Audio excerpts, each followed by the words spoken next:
Hello friends, আজ একটি ডিসপ্যাচের video নিয়ে হাজির হলাম। চলো তাহলে দেখে নাও।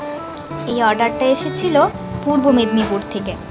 দিদিভাইটি প্রথমে তার মেয়ের জন্য দুটি রবীন্দ্রনৃত্যের গয়নার সেট অর্ডার দিয়েছিলেন, তার সাথে দুটি ক্লের গয়নাও অর্ডার দিয়েছিলেন। কিন্তু সেগুলো তো বানালেই হলো না, সেগুলোকে নিজের গন্তব্যে সুরক্ষিতভাবে পৌঁছানোর দায়িত্বটাও তো আমার। তাই আজকে তোমাদের সাথে এই ডিসপ্যাচের ভিডিওটা শেয়ার করলাম। প্রথমে গয়নাগুলোকে ভালোভাবে প্যাকেটের মধ্যে ভরে সেগুলোকে ওয়াটারপ্রুফ করে সুরক্ষিত করলাম, যেন বৃষ্টির মধ্যে দিয়ে গেলেও এগুলো সুরক্ষিতভাবে পৌঁছায়। এরপর একে একে সব গয়নাগুলোকে প্যাকেটিং করা হয়ে গেলে প্যাকেটগুলোকে একসাথে করে নিলাম। এরপর একটা কার্ডবোর্ডের বক্সের মধ্যে কিছু কার্ডবোর্ডের টুকরো রেখে তার ওপর গয়নাগুলো এক এক করে রেখে দেব।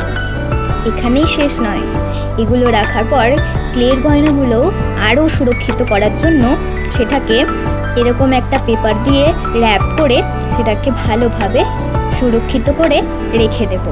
এরপর বক্সটাকে টেপ দিয়ে ভালোভাবে র্যাপ করে নিয়ে বক্সটিকে আরও সুরক্ষিত করে তুললাম। এবার এটা তৈরি হয়ে গেল নিজের গন্তব্যে যাওয়ার জন্য। চলো তাহলে আজকের মতো এখানেই, টাটা।